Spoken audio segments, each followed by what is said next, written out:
भुनक्तु हविष्यं करवावहै तेजस्विनावधीतमस्तु विद्विषावहै। ओम शांति शांति शांति। हरि ओम। तो शुरू करते हैं। कुंडू जी आज का का बहुत है इंस्पायर। फेंट आ रहा है, वो क्लीन करना है कैमरा। मेरा कमरा नहीं, वो कुंडू जी का फेस बिल्कुल फेंट आ रहा है, कैमरा क्लीन करने का शायद। उन्होंने ब्लर इमेज ब्लरिंग हाँ, इमेज एकदम ब्लर्ड आ रहा है उसका कुंडू जी का। जी ये मेरी होगा इमेज इतनी बड़ी सुंदर है, आप लोग आपका को सुंदर एकदम नहीं है सुंदर आ रहा है। तो फिर नहीं, किसका कैमरा खराब है? कुंडू नहीं जी का। वो सेटिंग कुछ करके रखा। सेटिंग में उन्होंने ब्लरिंग लगा रखा है, इसलिए शायद ऐसा। हाँ, वो लता यूजेस इट। कुंडू का तो ब्लड एनीवे। चलो अब तो अभी समरी कौन कर रहा है? कुंडू जी तो मैं कर रहा हूँ। अच्छा भाई चलो। प्रणाम।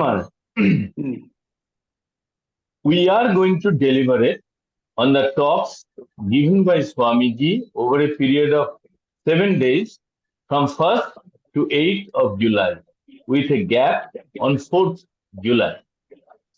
The ideas expressed here are in a very condensed form.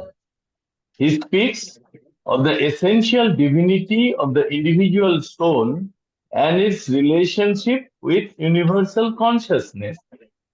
Each thought can be expanded further, but summarizing the ideas further is a very difficult task. The first talk starts with an introduction of Sri Ramakrishna. He was born in a pious family. In the Orthodox Brahmin tradition, his father was entirely dependent on God for his subsistence and would not receive anything from someone who is not pure. Hindu religion is not dependent on any institution, but entirely on personal conduct. One always provides for God and guests. Possession for personal use is considered selfish. Sri Ramakrishna started his life as a temple priest of the Kali temple. Kali is the manifestation of Brahman who is unknown and unknowable. It is through the universal motherhood that creation takes place. She is like a cover of God. Unless the cover is removed, God's realization is not possible. The seeker of knowledge tries to uncover this veil by force. The devotee does this by propitiating the Mother God through prayer and service. Sri Ramakrishna had such an intense devotion and longing for God realization that he could not continue as a priest for long, but got entirely absorbed in meditation. His life demonstrates how God provides for his devotees.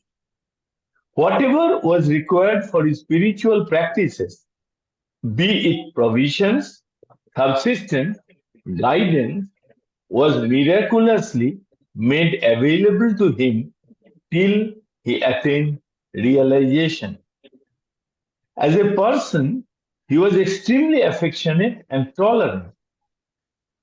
He could empathize with everyone so much that all sects considered him to be one of their own. Here, Swamiji makes a distinction between mild and thundering types of God-men. While the former creates, the latter spreads. Sri Ramakrishna's religion was constructive, not destructive. This is the religion most suited for our times. He never asked anyone to believe without checking out for himself.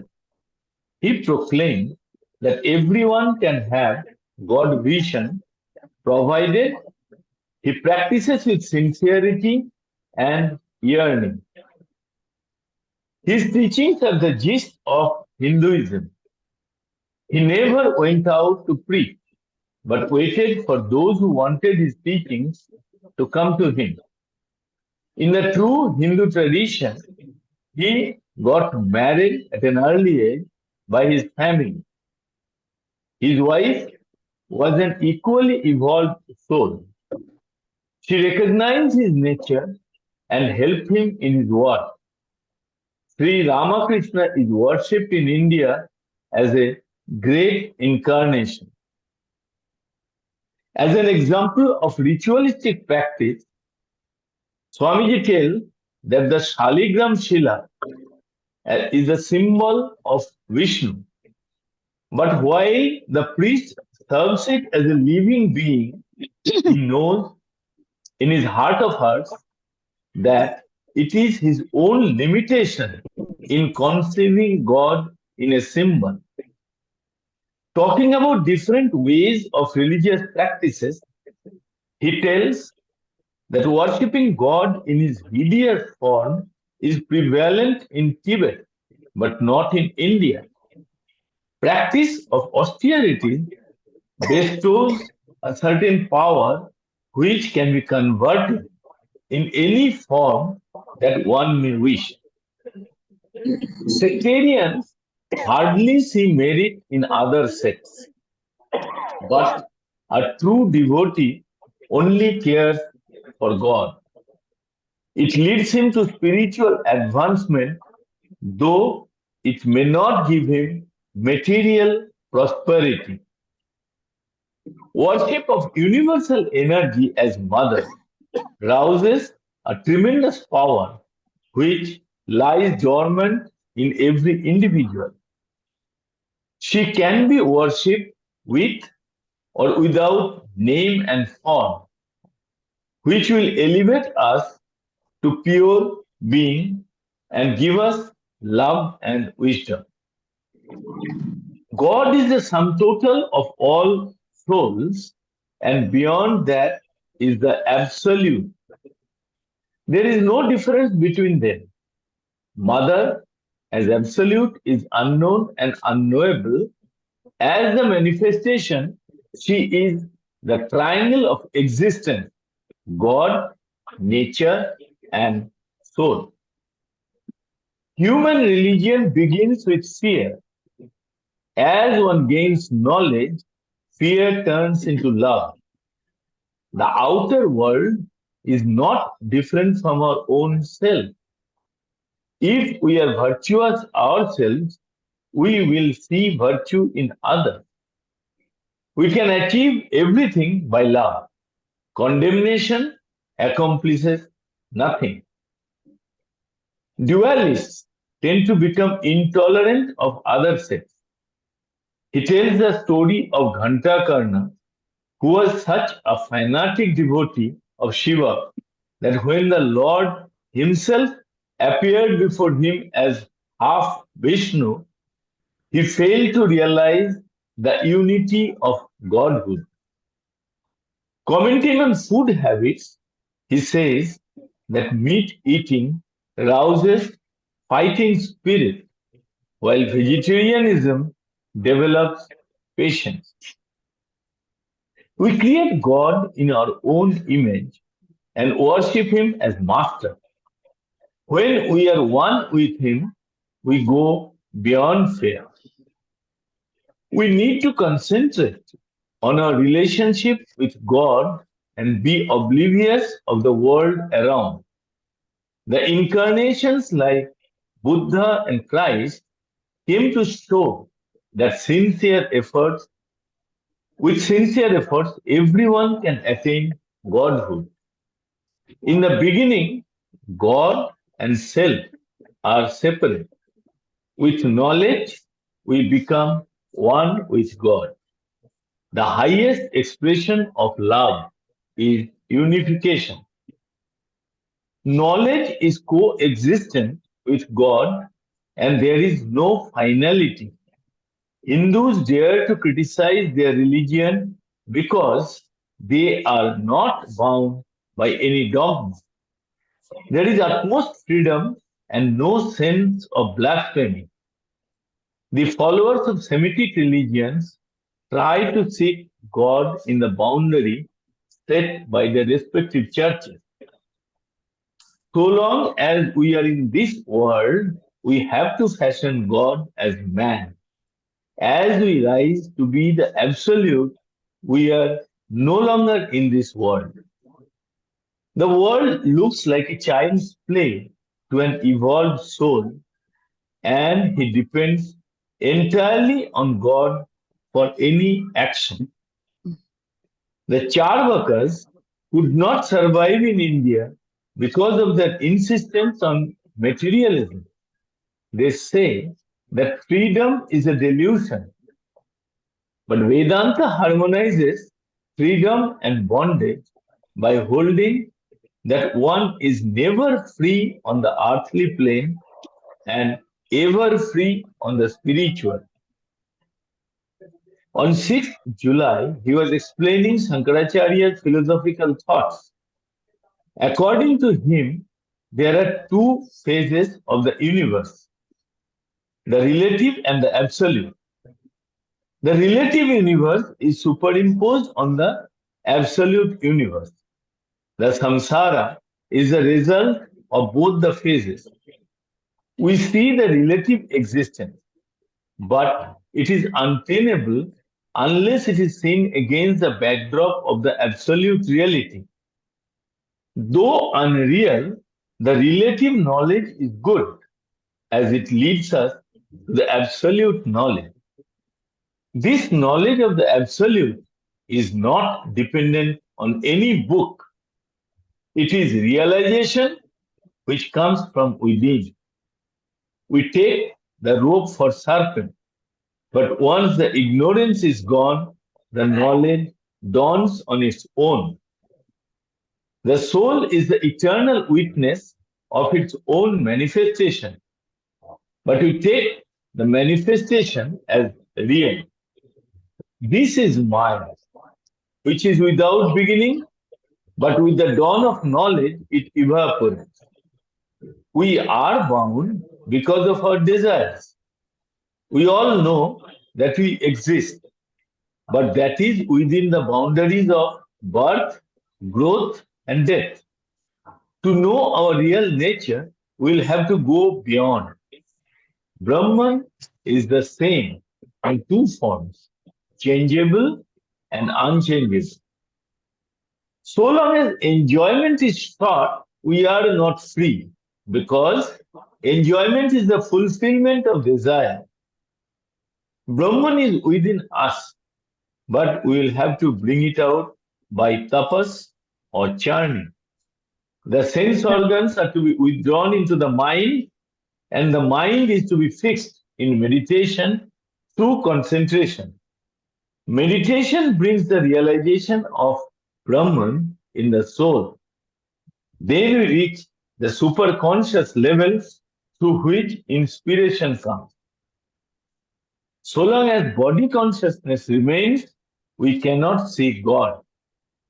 There are 6 schools of Indian philosophy, all of which originated from the Vedas.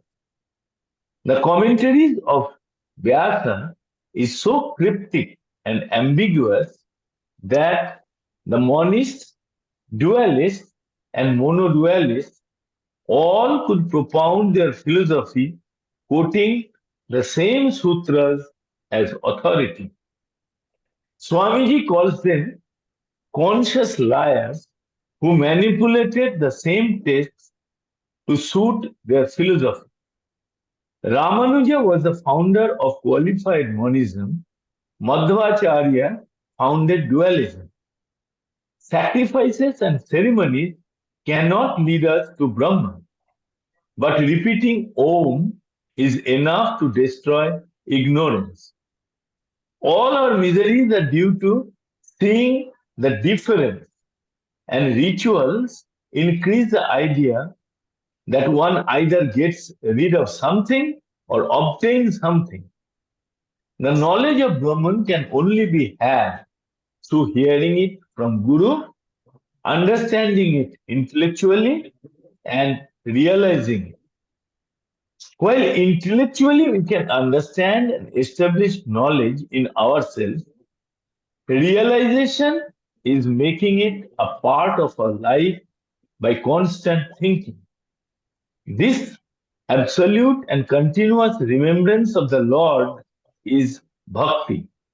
We attain it by good thoughts and good works. Selfless work leads us to God. Our life is like a lamp which gives good lights if it is kept clean. Namaskar. Good. Okay, good. As a matter of fact, this is so very difficult, it's a very high philosophy.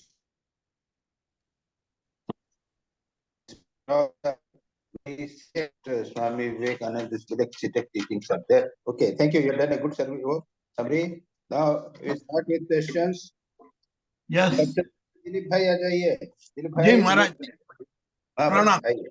जी महाराज जी, page number 30, my first question. हाँ. Sri Ramakrishna was the son of very orthodox Brahmin who would refuse even a gift from any but a special caste of Brahmins. Neither might he work, nor even be a priest in a temple, nor sell books, nor serve anyone. Maharaj ji, when Sri Ramakrishna was incarnation of God, his every action has a meaning. Then what is the meaning of this sentence? कि मैं अच्छा देखिए यहाँ पे दोनों का कोई संबंध नहीं. उनके पिताजी वो जो स्वामी श्री रामकृष्ण का जन्म जहाँ हुआ, हाँ, वो कट्टर ब्राह्मण थे. जो जहाँ पे जन्म हुआ वो कट्टर ब्राह्मण परिवार में उनका जन्म हुआ. उससे अवतार का कोई लेना देना नहीं है. अच्छा. तो एक अवतार का जो है कहीं पे भी जन्म हो सकता है. पहले अवतार हुए तो राम अवतार हुए तो राजा के घर में जन्म हुआ था, और कृष्ण का अवतार हुआ तो वो तो कारागार में हुआ था. तो अवतार का बाहर की चीज से लेना देना कुछ नहीं होता है. ये वर्णन किया है कि उनके पिताजी जो है वो कट्टर ब्राह्मण, उनके नियम बताए गए बस. नहीं महाराज जी, बराबर कि उनके पिताजी कट्टर ब्राह्मण थे, लेकिन इनका एक्शन भी वैसे ही रहे जो यहाँ लिखा हुआ है. Who would refuse even a gift from any? वो उसके पिताजी की बात कर रहे हैं, पिताजी की बात कर रहे हैं. उनके पिताजी की बात कर रहे हैं कि उनके पिताजी ऐसे थे कि वो अपने से कोई छोटे परिवार को जाति वाले लोग का भी नहीं कर लेते थे. हाँ महाराज जी, मैं इसमें थोड़ा सहमत नहीं हूँ आपसे. क्या? अवतार पुरुष तो अपने इच्छा से माता पिता चुनते हैं, उनका ठीक है. ये रहता है. हम लोग नहीं चुन सकते, पर नहीं तो अपनी माता इच्छा पिता से. उन्होंने ऐसा भी चुना जो वहां पे था, जेल में था. हाँ, तो वो तो हाँ, बहुत वो तो पवित्र थे. उन्होंने राजा को भी माता पिता पर चुना. राजा को भी चुना, हाँ, बिकॉज तो उन्होंने इनका कितनी ये तपस्या की थी ना. हाँ, तो उन्होंने कट्टरवादी ब्राह्मण को चुना. हाँ, इसलिए वो तो सत्य पे आधारित थे, इसलिए उनको नहीं वो तो कुछ नहीं. गरीब इनका को. प्रश्न क्या है पूछो ना. इनका प्रश्न क्या है? महाराज जी, मेरा प्रश्न यही है कि ये इन्होंने ये जो लिखा है कि मैं ये नहीं करता हूँ, ये नहीं करूंगा, मैं इनके गिफ्ट नहीं लूंगा, इनसे दान नहीं लूंगा, इनका मैं खाना नहीं खाऊंगा, तो उसका कारण क्या? What is the reason behind? ये ब्राह्मणों के जो कट्टर ब्राह्मण हैं उनके ऐसे नियम होते हैं. ये तो बहुत उच्च नियम कोटि है. के कट्टर ब्राह्मण हैं, उच्च उन कोटि लोगों के ये नियम रहते हैं. तुम नहीं समझ सकते, हम नहीं समझ सकते भाई. हम नहीं समझ सकते. ये अभी भी है, अभी भी अभी उच्च भी कोटि है. के ब्राह्मण है. वो उच्च कोटि के ब्राह्मण हैं तो दूसरे का कुछ नहीं खाएंगे, छुएंगे नहीं, ऐसा करेंगे सब. जी जी. अरे जैनों में ब्राह्मण नहीं है क्या? नियम नहीं है क्या? है बिल्कुल है. तब फिर ऐसे सब नियम सब संसार में सभी जितने जाति हैं अपने अपने नियम होते हैं, ये बता रहे हैं बस। अच्छा, राइट महाराज जी, बहुत बढ़िया। महाराज जी, इसी पेज पे मेरा दूसरा सवाल है। Temples have no hold on the Hindu religion. If they were all destroyed, religion would not be affected a grain. A man must only build a house for God and guests. To build for himself would be selfish. Therefore, he erects temples as dwelling place for God. Now my question is, there is a contradiction in the sentence. Temples have no hold on the Hindu religion. If they were all destroyed, religion would not be affected a grain. Then why people are constructing temples or houses for God? तो What is पुण्य the कमाने के लिए वो खुद पुण्य कमाते हैं। मेरा मंदिर बनाया तो मेरे को पुण्य मिलेगा। पुण्य मिलेगा। अच्छा, इससे ईश्वर का कुछ लेना देना नहीं है। तो वो उनका धर्म से कोई लेना, उनका पुण्य मिलेगा जिसने बनाया। अच्छा, अगर मैं दूसरा व्यक्ति जो दूसरा हिंदू है अगर मंदिर में जावे ना आवे, उससे कोई लेना देना नहीं। कोई दूसरा धर्म वैष्णव है, क्षत्रिय है, ब्राह्मण है, ये हिंदू है, वो अपना धर्म पालन करें। वो मंदिर जावे ना जावे उससे कोई लेना देना नहीं है। अच्छा महाराज जी, further then why people construct temples and houses for God? For the ये समझ में आ गया। Now the what is the meaning of God and guest? भगवान और अतिथि में फर्क नहीं है क्या? नहीं, पर महाराज जी, भगवान और ये लैंग्वेज में फर्क है, पर ये उन्होंने एक भगवान के लिए बनाया मंदिर और गेस्ट के लिए बनाया धर्मशाला।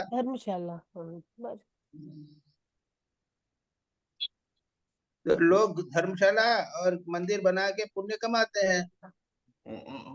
अच्छा जी, right. My third question on the same page, the description of the figure of Kali shows that she is the only powerful and Shiva or God is under her.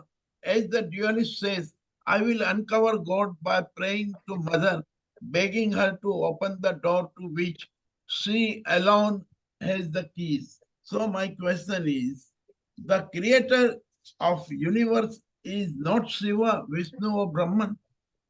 Further, page number 34 महाराज जी। ठीक है, page number सब समझ गए।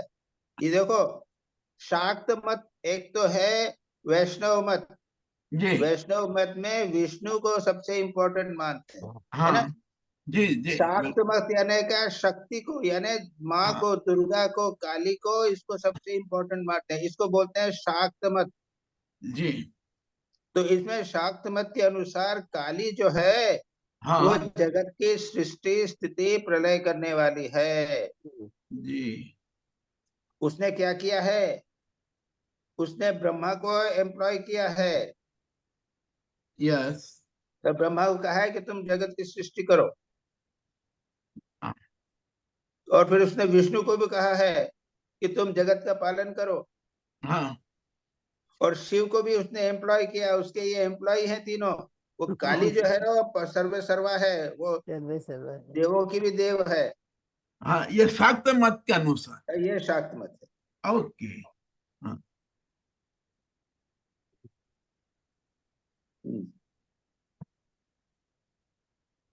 महाराज जी, further चलिए, ये तो इसमें आपने कवर कर।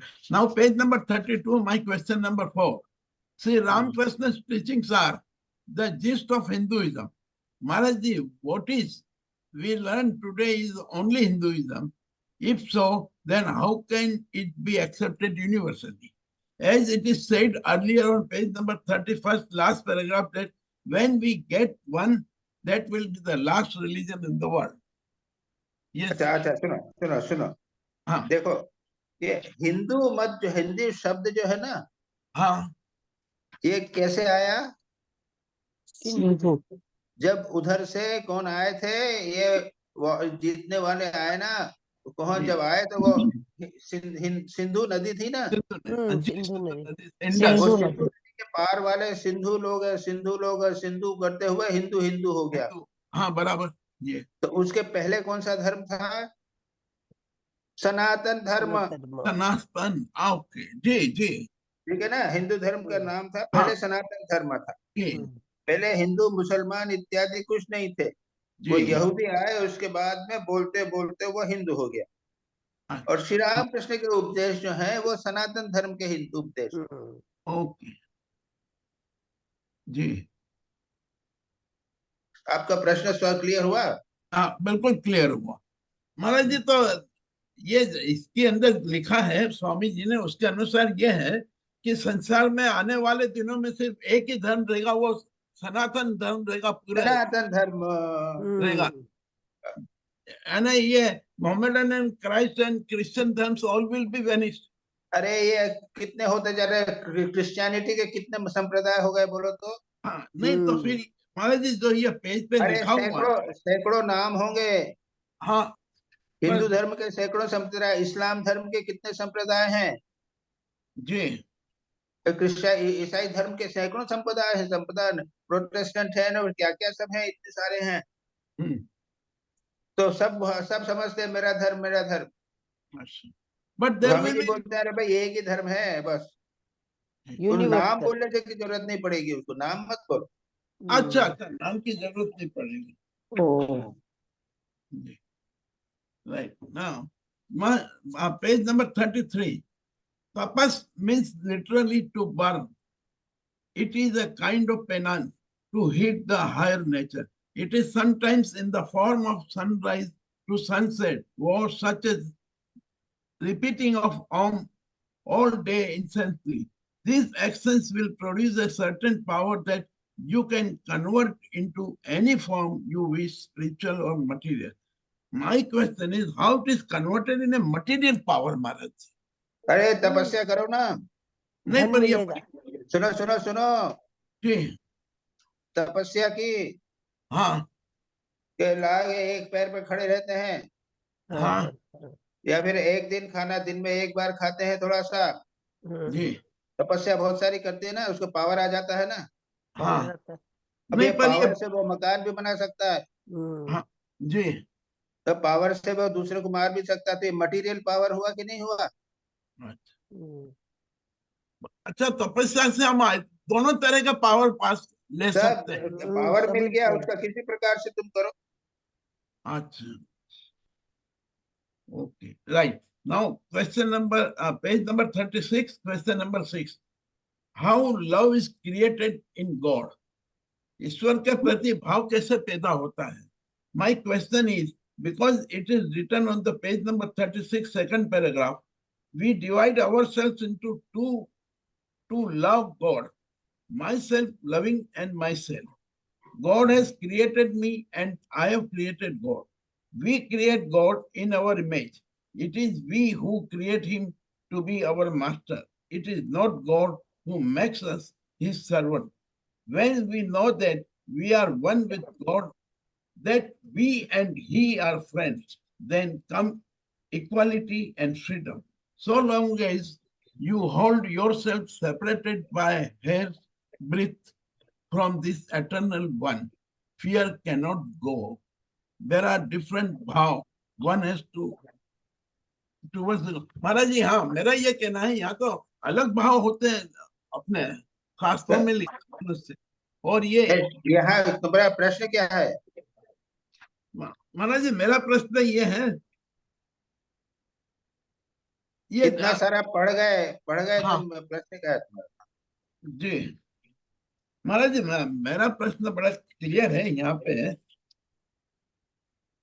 ये बात जो कर रहे हैं, ये मीनिंग क्या महाराज जी इसका? क्योंकि अब ये भैया तुम्हें इतना पढ़, अरे हम ही ने भगवान को बनाया है। हाँ और जो अद्वैत वेदांती नहीं मानते भगवान को, तो हमने भगवान, प्रत्येक व्यक्ति ने अपना भगवान बना लिया है और भगवान को प्यार कर रहा है। भगवान हमारी कल्पना में है, जी किसी का विष्णु है भगवान, हाँ किसी का शिव है भगवान। अब वो किसी ये ने देखा तो नहीं है भगवान, नहीं लेकिन आपने बना लिया है, विष्णु बना लिया है या कृष्ण बना लिया है तुम्हारा। हाँ, और उसके बाद उसको प्रेम कर रहे हो। इनका कहने का मतलब यही है कि हम अपना भगवान बनाते हैं, उसको प्रेम करते हैं। ओके, हाँ हाँ हाँ, मेरा मेरा सवाल यही था कि हर एक के अपना अलग भाव होता है, अलग ईश्वर हाँ हाँ होता हाँ, अपना अपना अपना है। अलग का भाव, अलग अलग भाव होता है सब। जी, पर वेदांत ईश्वर मानता ही नहीं है। नहीं नहीं, वेदांत नहीं, वेदांत मानता भी है और निराकार। नहीं भी मानता है। तो अच्छा, द्वैतवादी वेदांत जो है, द्वैतवादी हाँ, है ना, तो वो द्वैतवादी मान, नहीं है तो वो वेदांत जी, मानते, वो मानते हैं हाँ, भगवान। जी, द्वैत मानते, मोनिस्ट मानते। हाँ, page number 37, question number 7, that last paragraph, Manaji, last paragraph, it is written, book worship is the worst kind of idolatry to bind our feet. This is one sentence. Book worship is the worst kind of idolatry to bind our feet. It means our all scriptures like Gita, Smriti, Shruti are idolatry to bind our feet. अच्छा ये तो अच्छा अच्छा, देखो, book worship जो है ना, ये दो प्रकार की हुई। हम्म, एक वर्शिप जो है थे, उसमें तो किताब को ही रखे, उसकी पूजा करते हैं। हम्म, आप गुरुद्वारा में जा रहे हो तो वहां पे किताब रखी हो जाती है ना, हाँ जी, ग्रंथ साहब रखा, उसी की पूजा करते हैं ना, हाँ है ना। वो तो रखा हुआ, उसी के ऊपर फूल वूल चढ़ाएंगे, किताब पढ़ेंगे। तो हाँ एक तो ये वर्शिप हो गई, जी, हम्म, यानी वहां पे मूर्ति के बदले, शिवलिंग के बदले पूरे हाँ, जाके, एक तो ये हो गए। जी, दूसरी ये है कि जो किताब में लिखा है वही सत्य है, उनके बाहर कुछ सत्य है नहीं। हाँ, सवाल ही नहीं। तो हमारी किताब में लिखा है कि काफिर को मारो, मुसलमानों में लिखा है काफिर को लिखा है, मारो, हाँ बस उसको पकड़ के रखना, हाँ कट्टर हो जाना, हम दूसरी किताब नहीं मानेंगे। हम्म, तो हिंदू धर्म में लिखा है कि सबको कृपा करो, नहीं मानते, जी, काफिर को मारना है, हमारी किताब में लिखा। हाँ, और दो किताबें, किताबों की बात लेके झगड़ा रहता है। अच्छा, हाँ, तो इसलिए ये सेंटेंस महाराज ने दे दिया कि book worship is the worst kind of idolatry to bind our feet. हाँ, यानी यानी बुक बुक में, किताब में जो लिखा है उसको पकड़ के उसमें ही चिपके रहना है। ये सबसे खराब मूर्ति पूजा है, आइडलेट। महाराज जी, ये जो आपने 3 उदाहरण दिए बिल्कुल सही दिए कि मुस्लिम में क्या है कि इसमें क्या, पर हमारे गीता को यदि हम पकड़ के रखते तो इसमें वर्स्ट पार्ट क्या है? नहीं, गीता में भी एक ने, तुमने व्याख्या एक प्रकार की, गीता में तो 10 प्रकार की बातें हैं, तुम कौन सी पकड़ोगे? गीता में भगवान भगवान कहते हैं, मैं ये वह बना आधा, सब मुझ में ही मन लगाओ। हाँ, तो फिर कृष्ण में ही मन लगाएंगे। और भागवत में तो विष्णु की बात है, हम्म, तो फिर क्या करेंगे? तो अब गीता गीता और भागवत में झगड़ा हो जाएगा, जी, गीता और विष्णु पूरा, गीता और शिव शिव शिव संहिता में झगड़ा हो हाँ जाएगा। जी, तब ये सब हिंदू धर्म की है। ओके। तो महाराज जी, ये सेंटेंस और आपके एक्सप्लेनेशन से हमने क्या करना चाहिए नाउ हाँ, बचते तुम्हें हुए? हमें ये गीता के उपदेशों को प्रारंभ करके उसके बाद गीता के परे चले जाओ। तो आध्यात्मिक सत्य जो गीता में कहे हैं, उनके परे, उनके उनको साक्षात्कार कर लो। ये आध्यात्मिक सत्यों को लेकर पर बाकी सब जो है उनको नहीं, आध्यात्मिक बातों को लो और उसको अपने जीवन में उतारने का प्रयत्न करो। ये करना है, किताब में जो लिखा है उसके ऊपर झगड़ा मत हाँ, राइट, वेरी राइट, बहुत बढ़िया महाराज जी, प्रणाम। हाँ, पेज नंबर 40, क्वेश्चन नंबर करो। 8। We see reality, but distorted by the medium through which we see it. Further, page number 77 है, हिंदी में जो लिखा है वो मैं पढ़ रहा हूँ। अतः यह स्पष्ट है कि हम जब जगत देखते हैं तब सत्य का ही दर्शन करते हैं, किंतु बीच में एक आवरण पड़ा है जिसके कारण हम उसे विकृत रूप में देखते हैं। महाराज जी, क्या जगत सत्य है लेकिन बीच में आवरण पड़ा है, लेकिन यह हम हमेशा कहते हैं कि जगत मिथ्या है, क्या यह सही है? एक तरफ हमें, अच्छा, तुम क्या समझते हो जगत को? महाराज जी, अभी तक तो हम ये क्या कहते हैं कि आपसे कांटेक्ट हुआ, नहीं नहीं, ये ये सब उसके नहीं पहले है। भी आप उसको सत्य समझते थे। हमारे प्रश्न का आप तुम धीरे उत्तर, धीरे हमारे प्रश्न का तुम उत्तर ही नहीं दे सके, बकबक इधर-उधर करने लग गए। तुम ये भी नहीं कह सकते कि कह सके कि जगत सत्य है, और ये भी नहीं कह सके कि यह मिथ्या है। नहीं, मैं बिल्कुल कह रहा हूँ कि पहले हम समझते थे कि जगत सत्य है, लेकिन आपके ये 3 साल के जो ये चला है उससे धीरे धीरे ज्ञान ये मिल रहा है कि जगत मिथ्या है। यही बात हो रही है यहाँ पर जी, कि हमारे मन के ऊपर एक हाँ। अज्ञान का आवरण है। आवरण की बात आई ना, हाँ, लिखा है इस बिल्कुल। अज्ञान के आवरण से हम्म, ये जगत हमको सत्य प्रतीत हो रहा है। अच्छा, अज्ञान का आवरण हटा दो तो यही जगत हमको ब्रह्म प्रतीत होने लग जाएगा। हम्म, जी। महाराज, तो ये अनुभूति जो अभी फिलहाल हो रहा है, ये तो परोक्ष अनुभूति है ना। अब जो भी उसको अब यहाँ पे आप परोक्ष अपरोक्ष लाइन मत लगाओ, यहाँ पे क्यों लगा रहे हो दो वर्ड को। यानी क्योंकि हमको दिखाई जगत दे रहा है जी, और हम इसको सत्य प्रतीत लग रहा है, क्योंकि हमें अज्ञान का आवरण है। तो अज्ञान का आवरण हटा दो तो क्या होगा? जगत सत्य जगत ब्रह्म के जगत रूप नहीं में दिखेगा, ब्रह्म दिखाई देगा। महाराज जी, जब हमारा जन्म होता है उस वक्त हम क्या लेके पैदा होते हैं? क्या जगत को अज्ञान लेकर पैदा होते हैं। अज्ञान लेके अज्ञान पैदा लेकर। होते हैं? हाँ, अभी तक अज्ञान लेके चल रहे हैं। जी, ये सारे शास्त्र जो है बेचारे यही अज्ञान को दूर करने का ही प्रयत्न है। आप यहाँ कह रहे हो और ऊपर कहते कि ये तो आइडोलट्री है शास्त्र में। नहीं, वो एक अज्ञान का ही नाना प्रकार हैं। अच्छा, अज्ञान के बहुत सारे प्रकार हो गए। राइट महाराज जी, चल। Now my question number 9। महाराज जी, एक मिनट, अज्ञान के क्या नाना प्रकार होते हैं? मैंने क्या अज्ञान, नाना प्रकार होते हैं ना।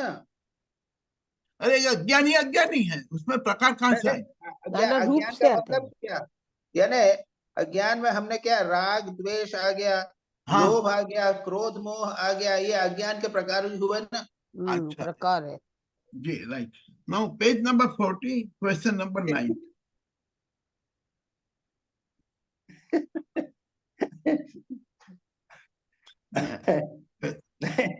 मैं महाराज सोच जी, रहा था हाँ, कि हर संडे मेरा एग्जामिनेशन होता है। आप लोग क्वेश्चन पूछते हो ना।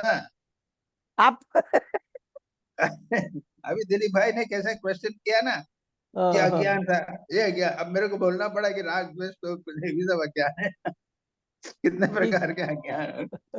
और मैं महाराज भगवान जी की नहीं, दया से 95% मार्क्स पा ही जाता हूँ हर पास ही हो जाता है।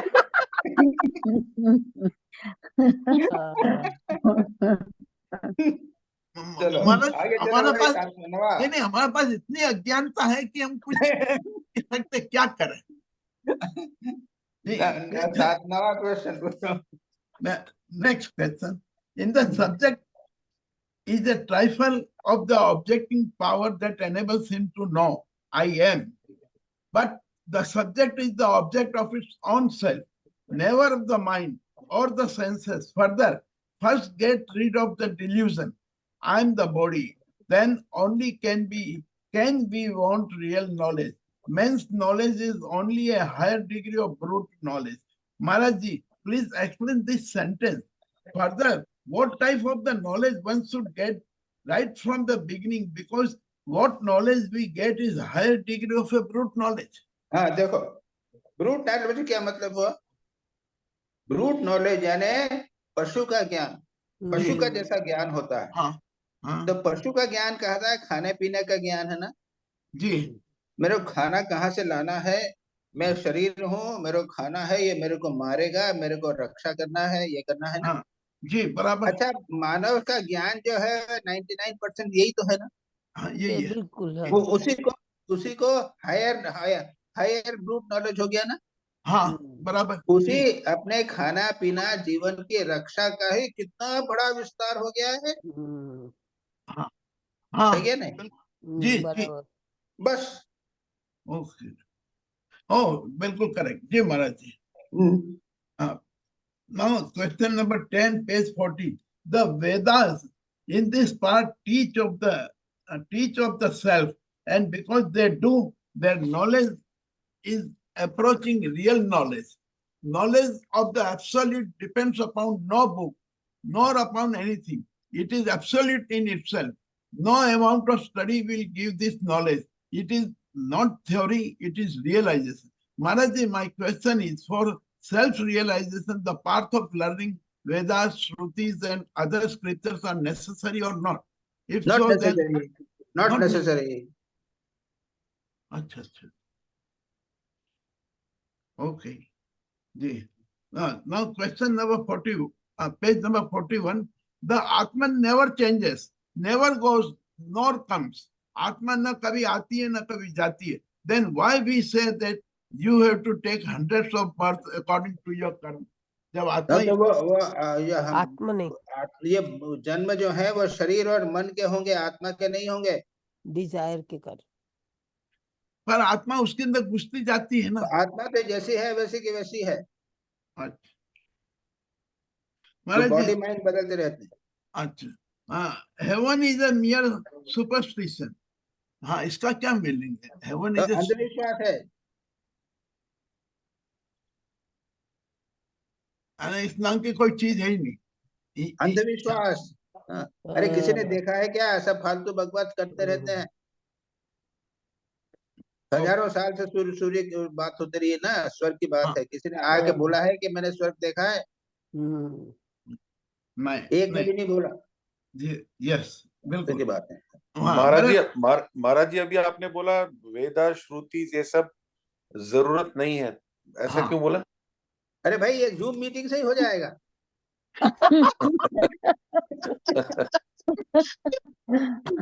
अरे कितनी चाहिए, कितना ज्ञान चाहिए आपको? ठाकुर का अच्छा, वचनामृत थोड़ा सा पढ़ लीजिए। हाँ हाँ हाँ हाँ हाँ, हाँ तो फिर जी जी ज्यादा नहीं ज्ञान इतना चाहिए। ज्ञान की क्या आवश्यकता? जी जी। प्रैक्टिस करो। जी महाराज जी, last question is the Brahman is beyond Vedanta. What is the meaning of the highest Vedanta is the philosophy of the beyond? What is this?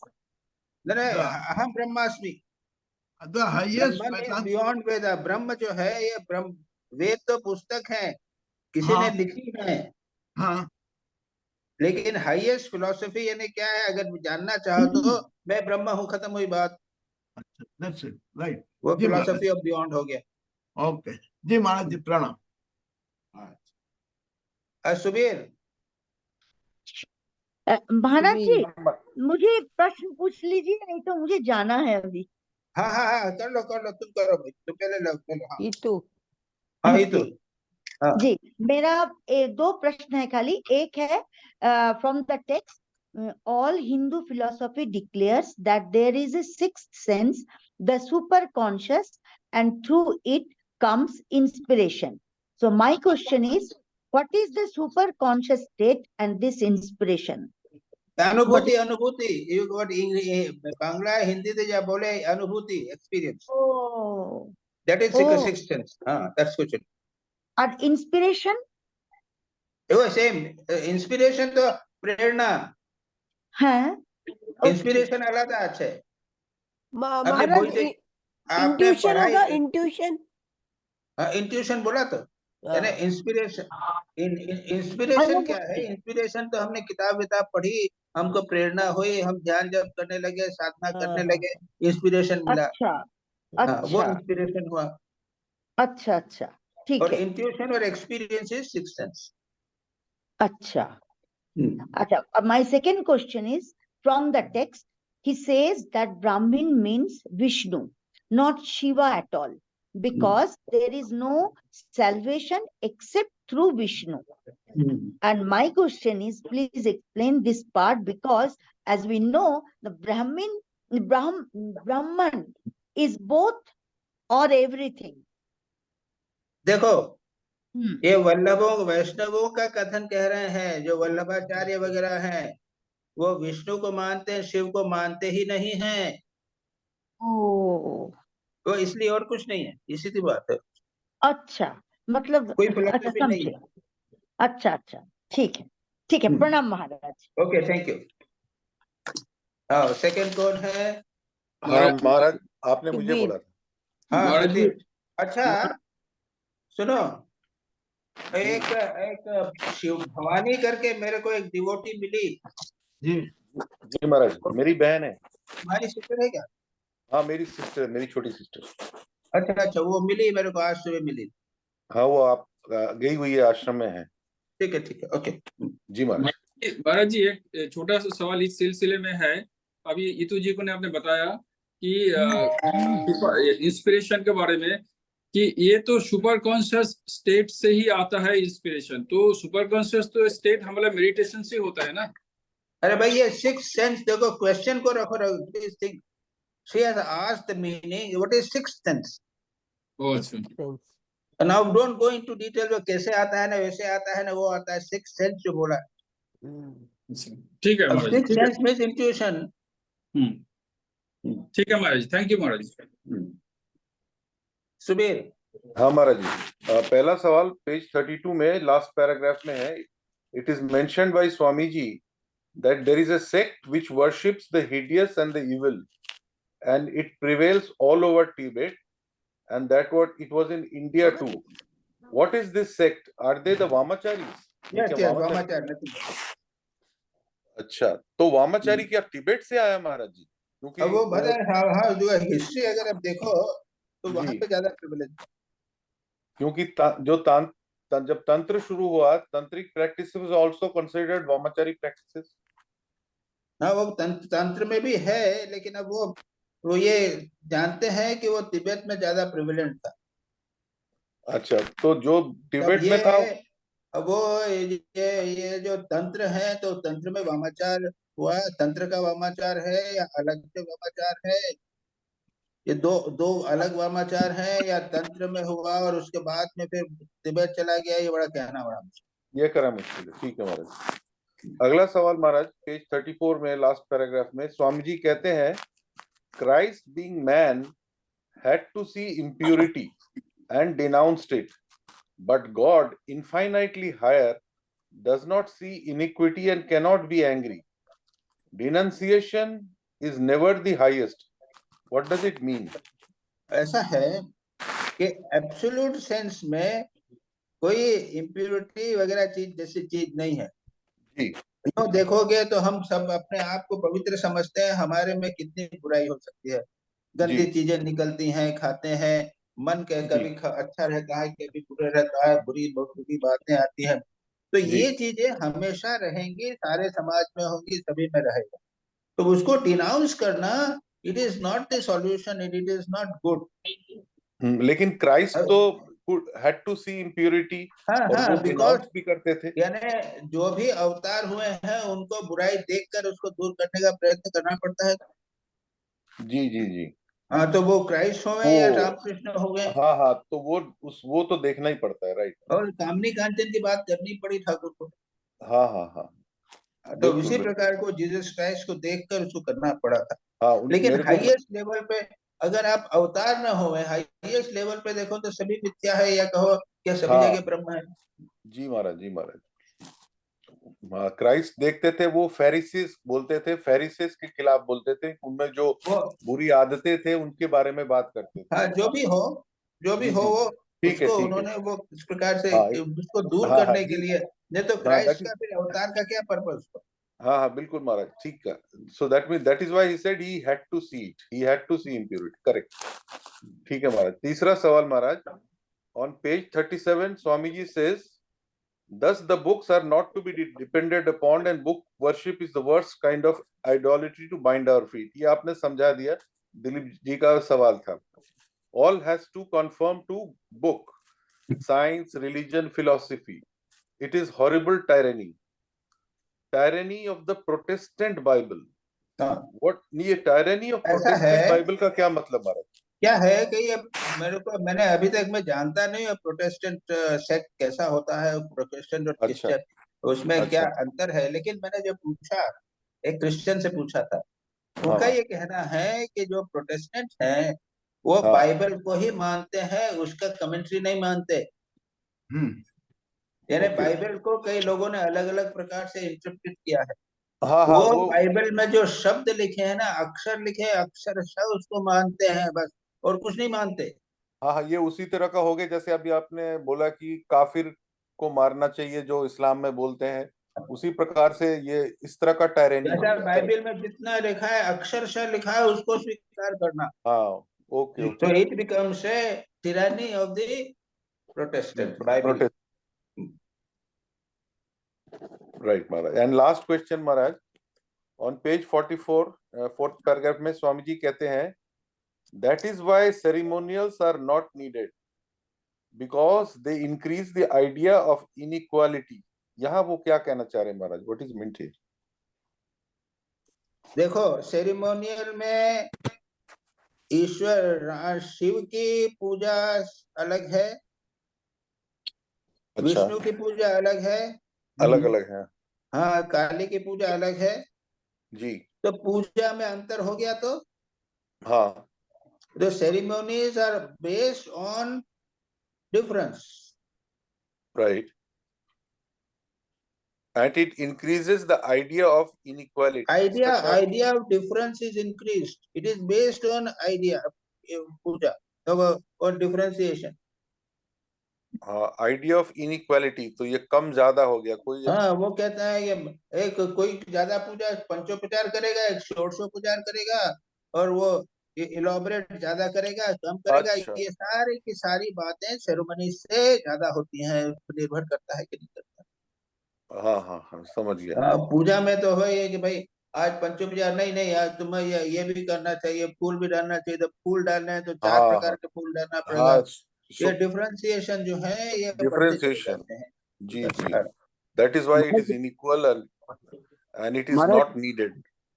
Maharaj Yes, inequality in the sense of caste system, वो भी पूजा के base पर कह सकते हैं हाँ? कि जो ब्राह्मण है उसकी पूजा inequality on the basis of caste system, उसको भी कह सकते हैं, कैसा भी कह सकते हैं इनक्वालिटी नहीं ऑन द इनइक्वालिटी यहाँ पे पूजा और कास्ट इज नॉट नेसेसरी। मतलब कि जो पूजा ब्राह्मण है उसकी पूजा करेगा, इटसेल्फ में भी और जो डिफरेंशिएशन शूद्र है। पूजा नहीं कर सकता वो ब्राह्मण से पूजा कराएगा। जो ब्राह्मण है वो खुद हाँ पूजा हाँ, कर ये भी हो सकता गया। है, जो शूद्र जो है वो ब्राह्मण से पूजा कराएगा, खुद नहीं कर सकता। हाँ, वो डिफरेंशिएशन तो कई प्रकार के हो जाएंगे सेरेमनी। हाँ इनक्वालिटी लेकिन एक बेसिक सवाल रह जाता है महाराज। इनइक्वालिटी डिफरेंस तो मैं समझ गया, वो कहते हैं that is why ceremonials are not needed. वो नॉट नीडेड कह रहे हैं, इसका क्या क्यों कह रहे हैं नॉट नीडेड? क्योंकि हमें बिकॉज तो अगर शुरुआत तो सेरेमनी से ही होता है ना, वो प्रथमा सेरेमनी प्रतिमा से होता पूजा। है। पता नहीं क्यों उन्होंने स्वामी जी ने ये कहा इसको, क्योंकि अच्छा शुरू प्रारंभ में वो तो शुरुआत में सेरेमनी होना ही चाहिए। महाराज एक प्रॉब्ली हाईएस्ट की बात कर रहे हैं, हाईएस्ट की बात कर रहे महाराज एक श्लोक है ना कहीं, एकत्वम अनुपस्थिता, मतलब हमारा ये कोशिश तो ये होना चाहिए हर जगह में जाके एकत्व ही देखना है। नहीं हाईएस्ट है वो। नहीं, प्रश्न यहाँ पर ये उठ रहा है कि जब तक हम एकत्व नहीं देखते हैं तब तक तो सेरेमनी रहेगी ना। रहेगी। But Swamiji, Swamiji has said later on that it is the ceremonies that give life to and make it lively, religion. Otherwise, it would have been dry, and a person would be a dry, deadwood atheist. Yes. He has himself said.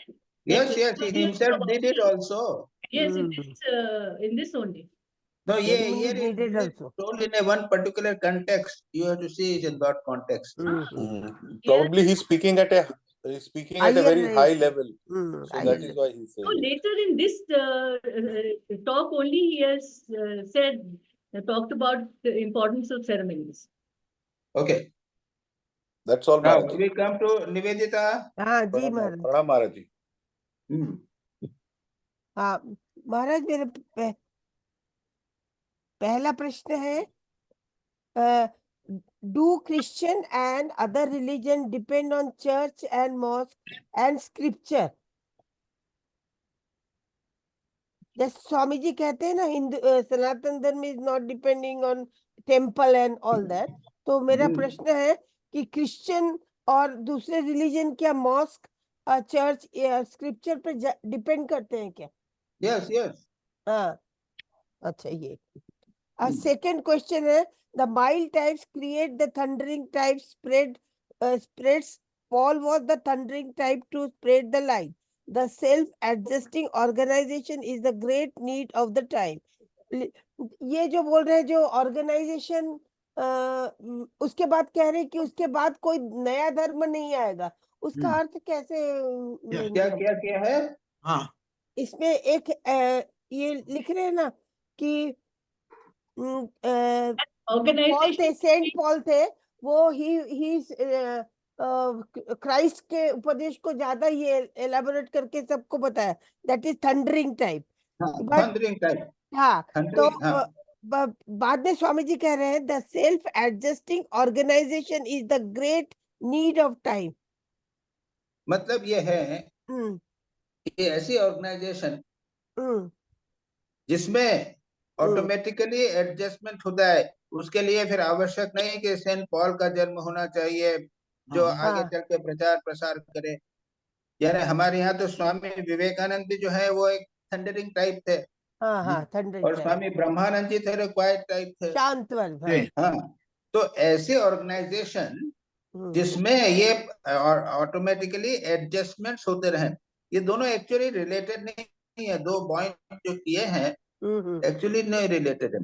ऐसी organisation जो adjustable हो, जैसे हमारे यहाँ पे एक hospital बन गया, तो रामकृष्ण मिशन में तो है कई प्रकार की इंस्टीट्यूशंस हो गई। और आदिवासी में गए तो आदिवासियों के जैसा उन्होंने एक ऑर्गेनाइजेशन बना लिया।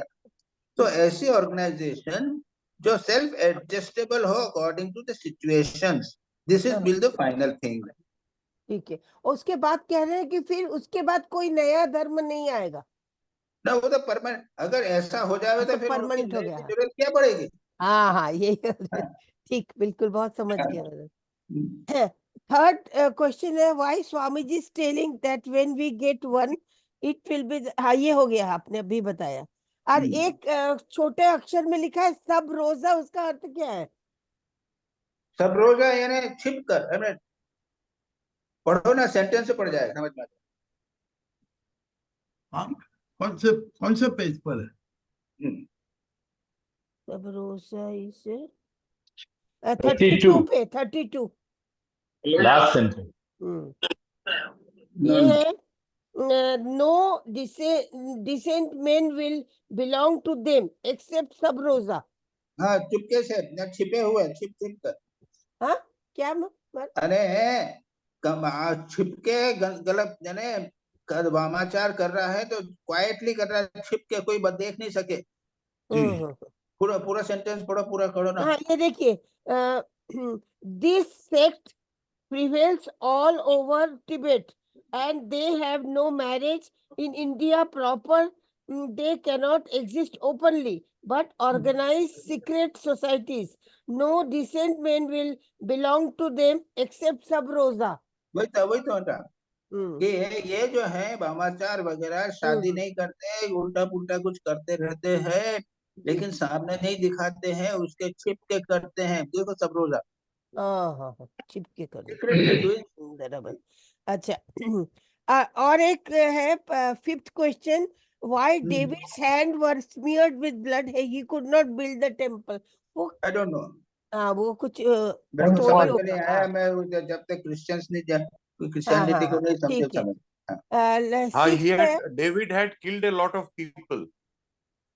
David had killed a lot of people. That is why his hand was smeared with blood. And therefore he could not build the temple, but his son built the temple. Solomon. What was the name of the son? Any idea? Solomon. Oh, Solomon. Okay. अच्छा, ये old testament में है। Old Testament. और एक last question है, with the advance of science fighting will grow less and the vegetarian will come in, ये क्यों बता रहे? वो ये फाइटिंग, खाना You know, हाँ meat eating is important for the physical struggle, ना? हाँ जी हाँ But if the physical struggle कम हो जाती है, तो you don't need meat eating, vegetarianism. हाँ अच्छा अच्छा Okay. अच्छा Survival of the fittest जो है, हाँ, अपनी अपनी रक्षा करना है, तो हम्म, इसके लिए आप मीट करोगे तो फिजिकली बॉडी स्ट्रांग होगा. Meat eating mainly for physical body and aggression.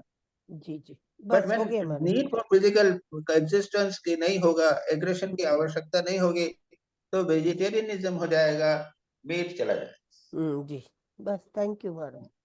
अच्छा, तो भी इसके बावजूद भी लोग कुछ नहीं, काम वाम नहीं मीट करना हाँ पड़ता है, स्ट्रगल नहीं करना पड़ता है, फिर तो मीट भी खाते ही खाते रहते रहते हैं, हैं. हाँ फिर हाँ भी छोड़ते खाते नहीं है.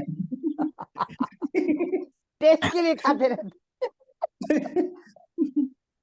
बराबर. शिवानी शर्मा, शिवानी. शिवानी. हाँ, प्रणाम महाराज. महाराज मेरा फर्स्ट क्वेश्चन है page number 31. Shri Ramakrishna never spoke a harsh word against anyone. So beautifully tolerant was he that every section thought that he belonged to them. How can we also develop this? Never be harsh with anyone. It is difficult, or what you can do is, in society when you live, sometimes you have to, तुम बच्चे हो तो उनको डांटना तो पड़ेगा थोड़ा सा. The harsh word you will have to speak. Now what you can do is, inside there should not be any harshness. Externally show harshness. Premanand जी का दृष्टांत है. प्रेमानंद जी तो प्रेम स्वरूप थे, और एक आदमी उनसे मिलने किसी ने कहा कि प्रेमानंद से मिलना, प्रेम स्वरूप है, बहुत फुल ऑफ लव है. जाके उसने देखा कि प्रेमानंद जी एक आदमी को बुरी तरह डांट रहे हैं.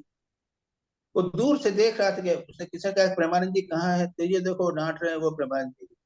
ये बाप रे, ये तो क्रोधानंद है, मैं तो प्रेमानंद देखने आया. तो इमीडिएटली प्रेमानंद जी उसकी ओर मुड़े और उन्होंने कहा, मुंह का उंगली मुंह के ऊपर लिखाई, यहाँ दिखाई, यहाँ से, और हाथ हृदय में हाथ लगा के हाथ हिलाते हुए कहते हैं नहीं नहीं. दिखाने के लिए वो क्रोध कर रहे हैं, दिखाने के लिए हार्श वर्ड्स यूज कर रहे हैं, खुद नहीं कर रहे हैं. तो प्रैक्टिकल लाइफ में you have to speak. Shri Ramakrishna तो हार्श वर्ड बहुत बोलते थे, वचनामृत में भी है, पर प्रेम करते थे. हाँ. तो ये it is a, Swami Vivekananda इसको कर रहे हैं, यानी यहाँ पे good, never speak harsh words, that is very good.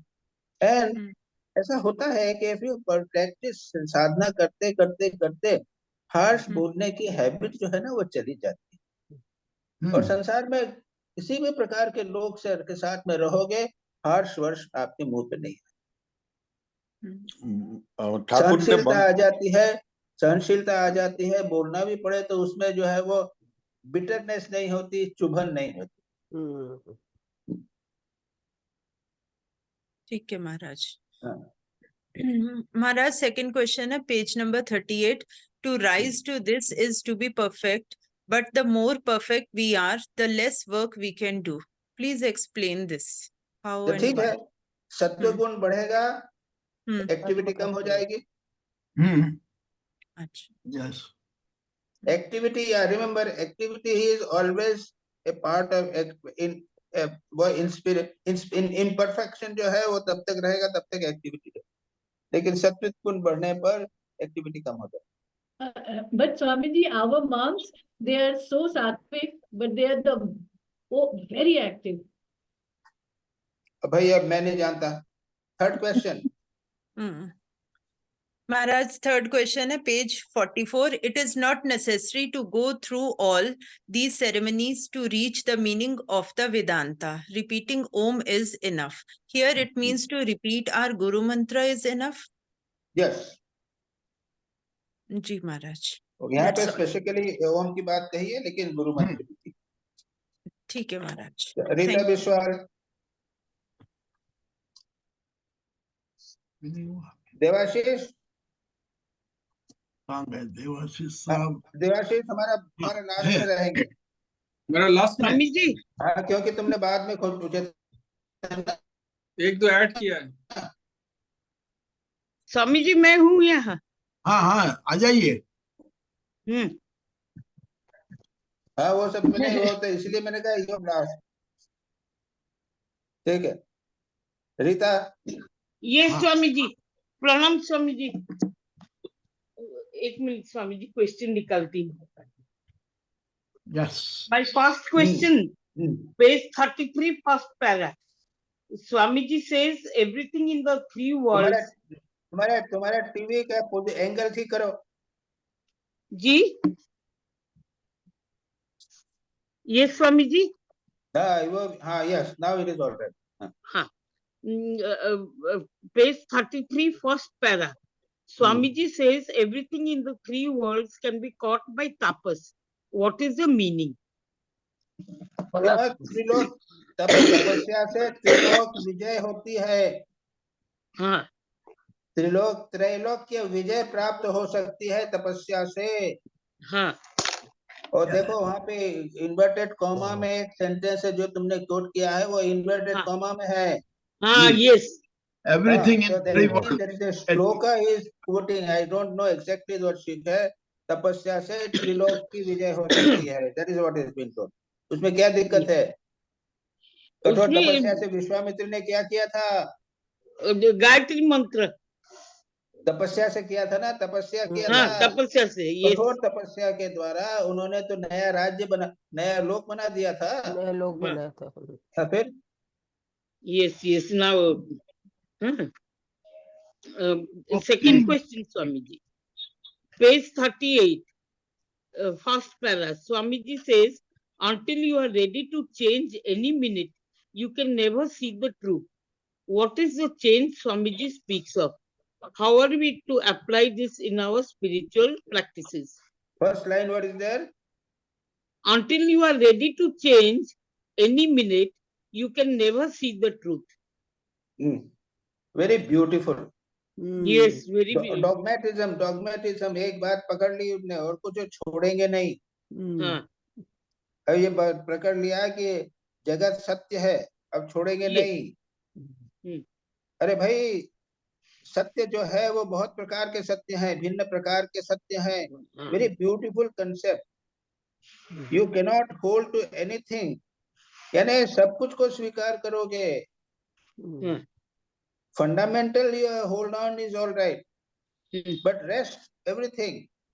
Thakur जो है वो सब लोगों के पास जाते थे, सीखना चाहते थे। He was so open. The point is this, you have to be open. That is the point. Thakur जो है जो दिन बाँची तो दिन सीखी। As long as I live, so long do I learn. But if he is dogmatic and is not able to prepare to accept anything, he cannot understand and he cannot learn anything. Yes, Swamiji, I will. महाराज एक मेरा भी यही सवाल था, but next sentence जो है, but you must hold fast and be steady in the search for truth. Yes. तो ये दोनों में थोड़ा सा कॉन्ट्रडिक्टरी लग रहा है। भाई that is, you know, say you must be steady also. Point is this, in search for truth you must be steady. But you must be able to change and see things every moment new, and yet in search of truth you must be steady. मैंने देखा इस sentence को। तो fundamentally there is some steadiness at some level तो होना चाहिए ना। निष्ठा रहना चाहिए। निष्ठा होनी चाहिए। उस निष्ठा के बाद में आप सब कुछ चेंज करने के लिए तैयार रहो।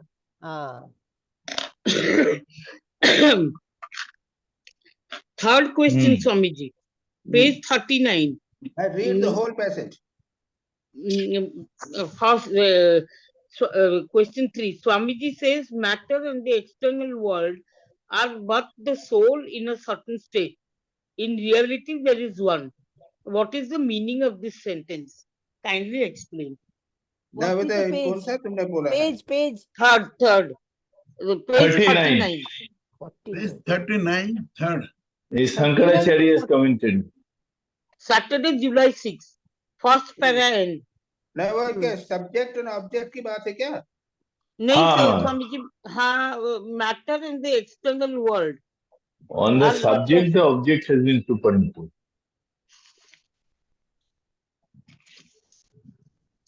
एक मिनट कौन सा है ये? सैटरडे जुलाई 6 के अंडर है।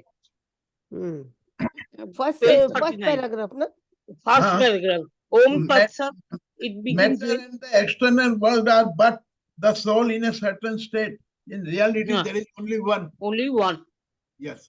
Last line of the first पूरा paragraph. पढ़ना पड़ेगा Matter तभी and इसका अर्थ external world समझेगा are but certain states of the soul. Yes. In हाँ. reality, there is only one. Now, I'll read the whole paragraph. हाँ whole paragraph से समझ में आता है Otherwise, नहीं होगा. According to Shankar, there are two phases of the universe. I Yes. and mine, thou, I and thou. And Yes. they are contrary to as light and darkness. Darkness. So it goes without saying that Saying that neither can be derived from other. yes On the subject, the object has been has been superimposed. superimposed. The object is the only reality. The Huh. other is Subject mere is- appearance. Huh. The Now, this is the opposite. point. Subject is only reality other subject is only reality. आत्मा केवल real है और ऊपर जो ब्रह्म जगत है वो super imposed है. सुपर इम्पोज्ड है Right. The opposite view is matter and external world are but certain states of the soul. In reality, there is only one. Only one. ये अद्वैत आत्मा ही वेदांत सिर्फ है। कहता है कि बाहर जो दिखाई दे रहा है यह सब मिथ्या है, सुपर इम्पोजिशन है, केवल ब्रह्म ही एक है, आत्मा ही एक. अध्यारोप है Is that all right, Rita? Yes. Now I have understood the meaning. That's why the whole passage has to be read, otherwise you will understand. Yes, Swamiji. Swamiji, question 4, I'm reading out the full paragraph. Yes. Page 40. Science and nescience, all there are, but the self is never affected by any nescience. Relative knowledge is good because it leads to absolute knowledge. But neither the knowledge of the senses, nor of the mind, nor even of the Vedas is true, since they are all within the realm of relative knowledge. First, get rid of the delusion, I am the body. Then only can we want real knowledge. Man's knowledge is only a higher degree of brute knowledge. We have already covered Discuss the partially. brute knowledge I have already discussed. Partly. Okay. Yes. The self is not affected. That is what I wanted to ask Swamiji. The What? self is not affected by either ignorance or knowledge. That is the Is- fundamental about Atma. Yes. Atma That is is what. always Nitya Shuddha Buddha, so Ajnani, all these are in the mind and body, nothing to do Yes. with Atma. Nothing to do. Then question 5, page 40, second last sentence of first para. Swamiji says, first get rid of the delusion, I am the body, then only can we want real knowledge. Then only can we want real knowledge. How to get rid of the delusion of being a body? I chant Nirvana Saptakam every day, it is helping, but very slowly. Most of the time, one is body bound. Please tell us the steps to get out of this delusion. Now, don't discuss about it at all. Go on thinking of the Atman, they go on thinking of Brahman, go on thinking of God, doing good to others. Don't think about body. Why do you think about body at all? Bas, that's all. Thank you, Swamiji. Thank you. Chalo. Bhuvan hai? No, Bhuvan Mittal will not be here today.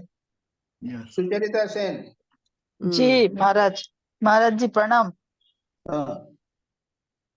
My first question is from page 37, 3rd July. This is the bottom third line, 3 lines. Yes.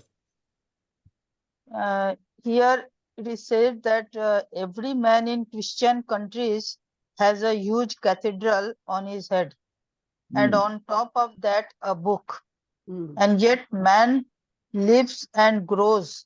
Does not this prove that man is God? Please explain this para. The point is that so much of tyranny, यानी उनके ऊपर इतना अत्याचार हो रहा है उनको सोचने का महत्व नहीं दे रहे हैं। चर्च है, किताब है, ऐसा करो, वो करो, वो करो, वो करो, कर्मकांड है, ये सब करो। बाप रे, इसके बावजूद वे लोग जीवित हैं, ये तो सोचो। मतलब ये है कि इसके बदला और क्या होगा, भगवान इससे देखे, बिकॉज यानी वो हमेशा फिर भी बचे हुए हैं, ये that is the point.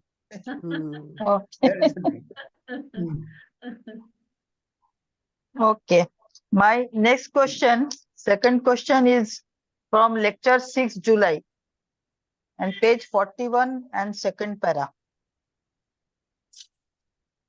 Here, as we are all know that the Swamiji is also telling, and Upanishads, they are also telling one thing and same thing, that Atman never changes, never goes nor comes, and it is the eternal witness of all its own manifestation. But we take it for the manifestation as eternal illusion. So my question that when we all know, then why the people, when someone dies, why they say that may his soul rest in peace? ये Soul soul has goes or left in. comes. ये Christian लोग बोलते हैं, हम लोग नहीं हाँ, बोलते। क्रिश्चियन को हम So लोग ये we कर also लिए follow the Christian same thing. Christian का सेइंग है ये। Yes. अनुकरण So है। this is incorrect, no, Maharaj ji? हाँ, ये Of इनकरेक्ट course है। incorrect. हाँ, हाँ, ये क्रिश्चियन लोग बोलते हैं, हम नहीं बोलते। हाँ, तो महाराज जी एक मिनट, क्रिश्चियन हम ये बोलते हैं ना कि उसकी आत्मा को शांति मिले।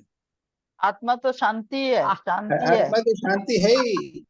नहीं, जब शुद्ध बुद्ध हाँ नित्य भारत, हम मुक्त। लोग बोलते हैं आत्मा को शांति मिले। हाँ, हाँ, वो भी ठीक आत्मा नहीं। तो कहीं नहीं इसलिए जाता है। इसलिए It never goes, never दुर्भाग्य ये comes. है कि हाँ, हम ये समझते हैं कि आत्मा उसके साथ में दूसरा जन्म मिलेगा उसको। हाँ, गलत That वो is wrong. शरीर के साथ में मिली हुई आत्मा जब तक मुक्त नहीं होगी तब तक इधर उधर भटकती रहेगी। तो आत्मा इसलिए को हम मतलब महाराज, आत्मा को हम लोग मन समझ रहे हैं, मन को। आत्मा के साथ अब बॉडी भटकती माइंड, हम रहेगी। आत्मा के साथ मन को जोड़ देते हैं। हाँ, भटकती रहेगी इसलिए बोल रहे हैं। हाँ, देख। जीवात्मन हो गया। जी महाराज जी, thank you. Now third question and last question. This is from lecture 8 July and page 45, last para. Here, saying it is said that we are lamps and our burning is what we call life. When the supply of oxygen gives out, then the lamp must go out. All we can do is to clean the lamp clean. Now, life is a product, a compound, and as such must resolve itself into element. That's true, but my question is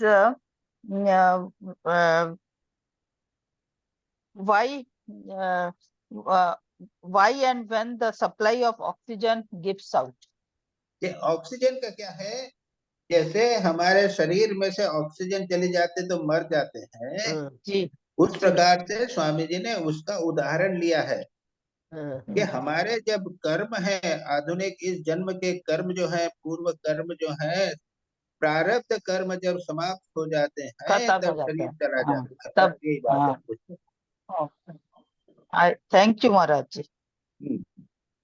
महाराज, चलो सतीश। प्रारब्ध कर्म कैसे जाएंगे? प्रारब्ध कर्म तो रहेंगे ना। अरे जब तक खत्म नहीं होगा तब तक पर शरीर ये नहीं जाएगा। शरीर हमको कैसे प्राप्त हुआ है? कर्म बोलते फल हैं के कि कारण प्रारब्ध प्राप्त कर्म के हुआ है। कारण कर्म फल के, संचित कर्म बने रहेंगे। हाँ, संचित बने रहे। जिस प्रारब्ध कर्म के लिए हमने देह धारण किया, वो जब तक खत्म नहीं होगा तब तक हमारा चलेगा लाइफ। जैसे खत्म होगा तब। हाँ भाई सतीश, आ जाओ जी। प्रणाम महाराज। Thank you Maharaj ji.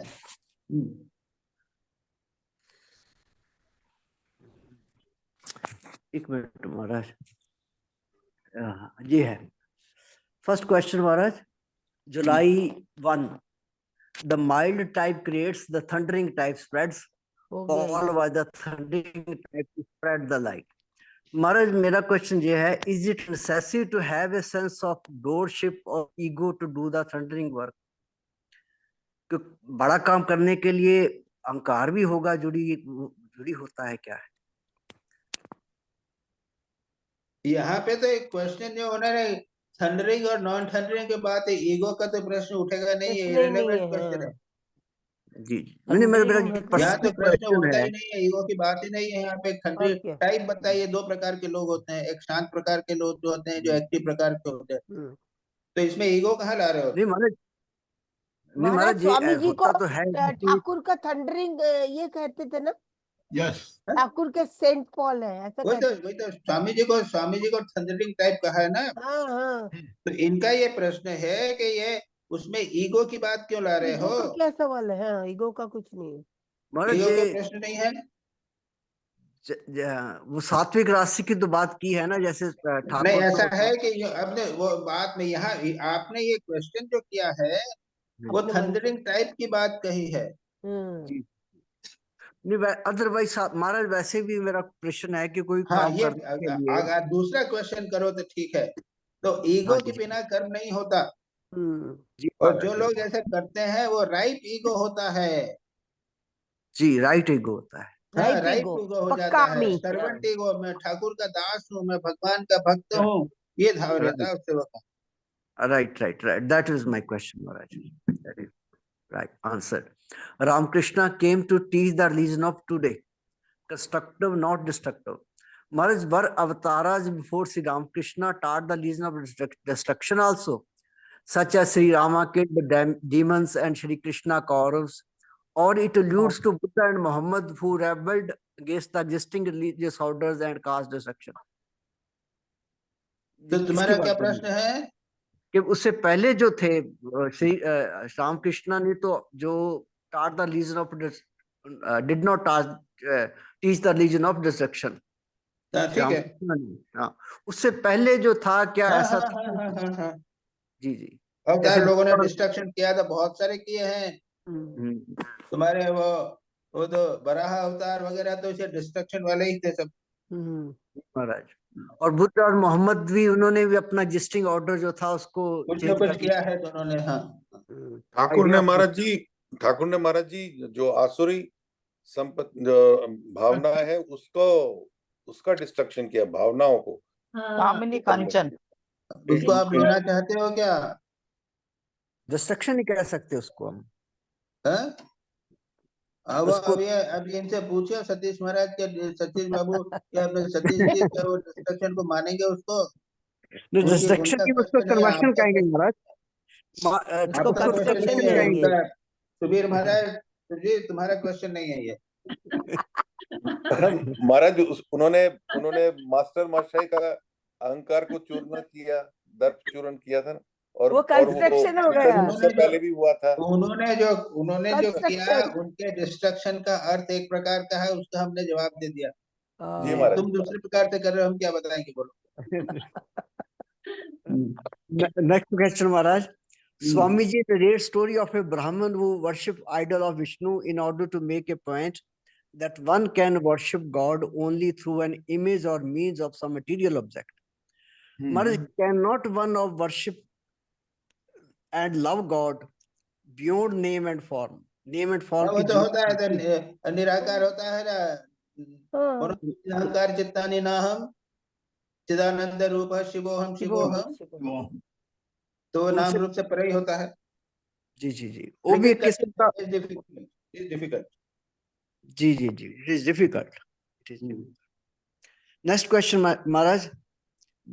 The absolute July 4th, the absolute cannot be worshipped, so we must have a manifestation. Maharaj, what do we worship or love in an avatara? Is it the manifestation or embodiment of the principle, or just a personality or a form? Absolute तीनों करते हैं हम। अवतार में एक form भी होता है, प्रिंसिपल भी होता है, एब्सोल्यूट नहीं होता है। All three are worshipped in avatar. That is why is the concept of Ishta, Maharaj.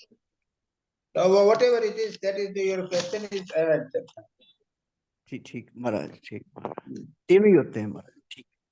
Next question, Maharaj. Hindus have been criticized for years for they dare to criticize their own religion, and this makes them free. their foreign rulers stuck off their fetters without knowing it. महाराज इसका क्या meaning हुआ?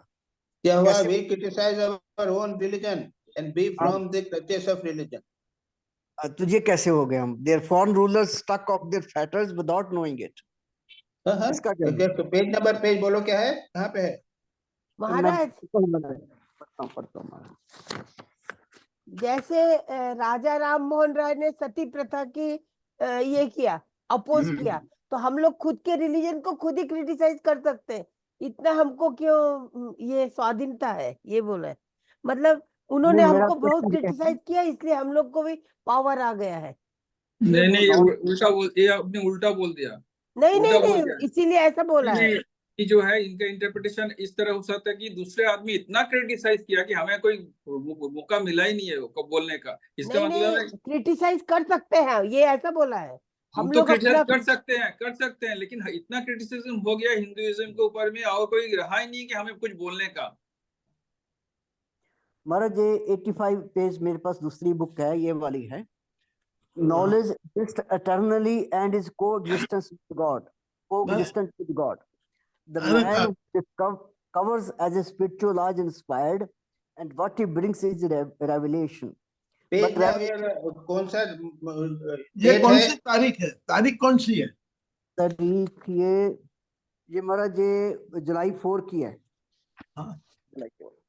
Knowledge exists eternally and coexists with man. Man who discovers a spiritual law is inspired and is called revelation. यही तो? हाँ जी। But the Hindus have been criticized eternal, not to be crystallized and finally then blindly followed. Hindus have been criticized so many years by their conquerors that they, the Hindus, dare to criticize their religion themselves, and this makes them free thinkers. Yes. The foreign rulers stuck off their fetters without knowing it. Now, what is the question? ये question Maharaj, their foreign rulers stuck off their fetters without knowing it, इसका मतलब समझ नहीं आया। तो ऐसा है कि यहाँ पे आए रूलर्स आए ना, उन्होंने कहा कि तुम्हारा रिलीजन ऐसा है, तुम्हारा रिलीजन ऐसा है, गंदा है, आइडोलेट्री है, ये है, वो है, सब बहुत तरह बोलते रहे। तो हिंदुओं की आदत हो गई है। जी। और हिंदू उन्होंने क्या है, फॉरेन रिलीजन्स वालों ने they struck off their fetters without knowing it. जी मैं fetters से उसको stuck off कर दिया था। People on earth, the Hindus have actually no sense of truth. यानी अब हिंदू जो है अपने धर्म की निंदा करेंगे, अरे ये करता है करने दो, वो तो इसको मारते नहीं है। मुसलमान लोगों की अगर तुम निंदा करोगे तो मार डालेंगे। हिंदुओं में तो उल्टा पुल्टा जो भी बोलते रहो सब चलता रहता है। महाराज सुनिए ना, ये बंगाली में बहुत अच्छा है, बोल रहे हैं विजय तारा হিন্দুদের ধর্মকে এতদিন ধরে সমালোচনা করে এসেছে যে এখন তারা নিজেদের ধর্ম সমালোচনা করতে সাহস করে, আর এর ফলে তারা স্বাধীন চেতা হয়ে গেছে। মানে ধর্ম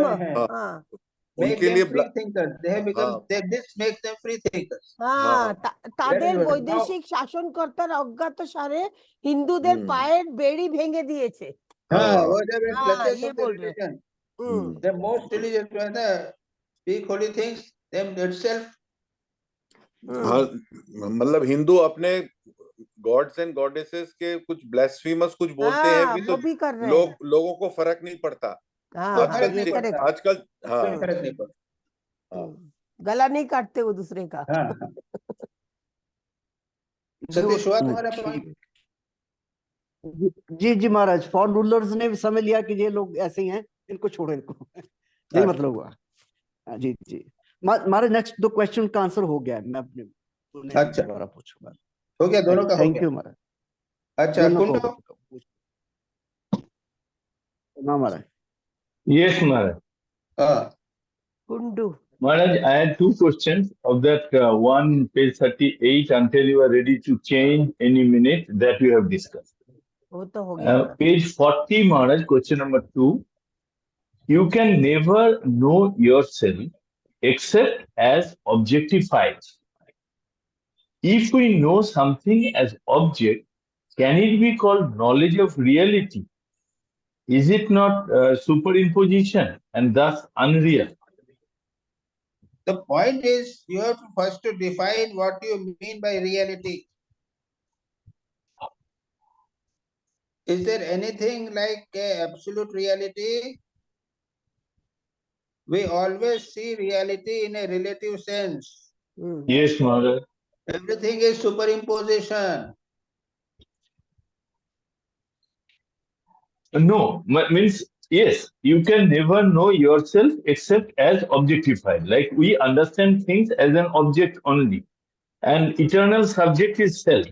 So your self जो बोल रहा है, it is not referring to the higher self. No, ये body mind complex के साथ ही हम करते हैं. That becomes a subject, isn't it? I am That becomes an object. talking to you, that you are the object, but I am the subject, and my subject is a body mind complex with consciousness united. हाँ, तो ये self जो है, इधर के जो yourself बोल रहा है, that is a body mind complex. हाँ, self है आत्मा. So point is that everything is sort of a superimposition. Yes. Even ourselves. Yes. Maharaj ji, the point is, I asked the question, what do you mean by reality? तुमने जो question पूछा है नहीं. हाँ, मैंने ये बोल रहा हूँ कि अगर ये सेल्फ को मैंने कैपिटल सेल्फ बोलूं, capital S, then it is unchangeable. It is the eternal subject. Then I am not understanding it as being objectified. I do not understand it as a. I do not realize it as an object. No, yes. Then you don't talk about it as an eternal subject. It is pure Atma. Subject. फिर subject भी नहीं रहा, object भी नहीं रहा. नहीं, it is subject ही हुआ, object नहीं होगा. We in ourselves we divide ourselves into subject and then see something outside. That becomes the object. Okay, man. Yes. Maharaj, what is first question? Maharaj ji. First question, Maharaj, was until you are ready to change any minute, you can never see the truth. So I did not understand it in connection with the next sentence. मुझे contradictory लगा था, but आपने explain कर दिया. Oh, you have discussed. Been clear. हाँ, we have discussed. Rita Vishwal जी का भी वही सवाल. अच्छा. Now Devashish. महाराज जो दूसरा प्रश्न है ना कुंडू जी का, वो है आत्मा को हम लोग कभी ऑब्जेक्टिफाई नहीं कर सकते हैं. ये है उसका अर्थ. मतलब वो सब्जेक्ट ही रहेगा हमेशा. हाँ, नहीं क्वेश्चन है रियलिटी की बात की, तो मैंने इसीलिए रियलिटी तो आत्मा ही है. रियलिटी. पर उसको हम परमात्मा को बना के उसको ऑब्जेक्टिफाई करके पूछते भी तो है ना आत्मा को. महाराज वो चलता है, जानने के लिए अध्यारोप के परमात्मा बना दिया. Debashish. Pranam, Maharaj ji, Pranam. Achha, I would request others to not to interrupt Maharaj ji because I would like to listen to him. You yourself were interrupted. Okay. When I was doing and you yourself were interrupting. What is this?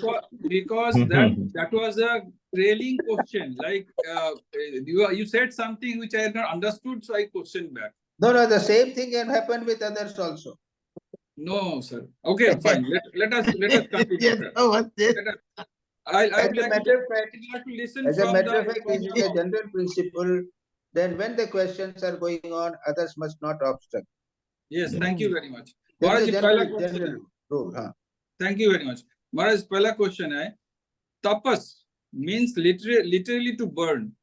It is a kind of penance to heat the higher nature. These actions will produce a certain power that you can convert into any form you wish, spiritual and material. My question is, how can we include this power in our daily worship and practice? Early morning, get up 5 o'clock. Regular do meditation, do fasting at particular times, Ekadashi, etc. Sit in an asana without moving, without sitting, concentrate your mind. There are so many techniques are there. Tapasya is everyday practice, has to be practiced, and you can have a list of it and follow. Acha. Ji Maharaj ji, samajh mein aaya, because in our initiation, whatever has been written there, that itself is a tapas. It established that. Plus, you can have as many as you like. depending upon your situation and mental condition or physical condition. Okay. Okay. Thank you, Maharaj. Next question, page number 34.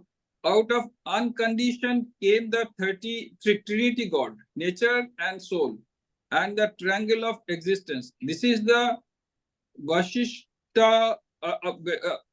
Vishishtadvait. Vishishtadvaita idea. Kindly explain. No, Vishisht Advait. What is Advait?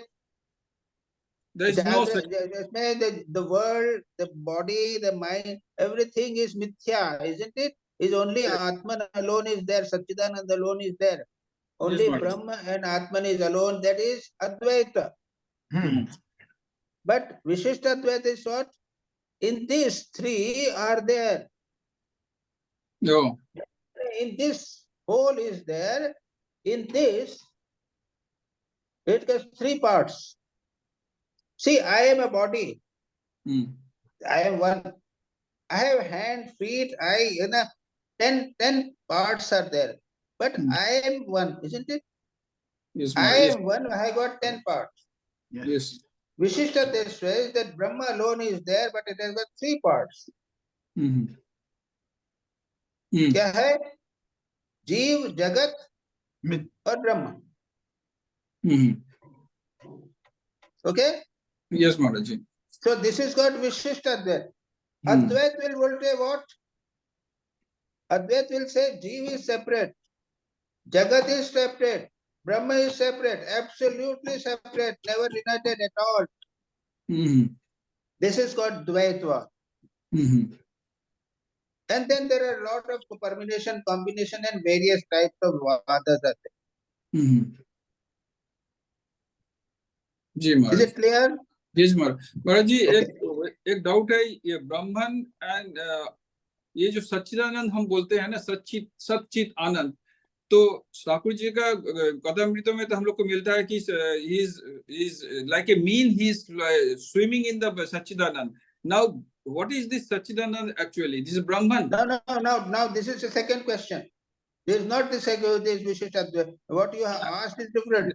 It is just trailing to that Brahman, Satchidanand. You mentioned this word. We say Sat is existence, वो है. हाँ.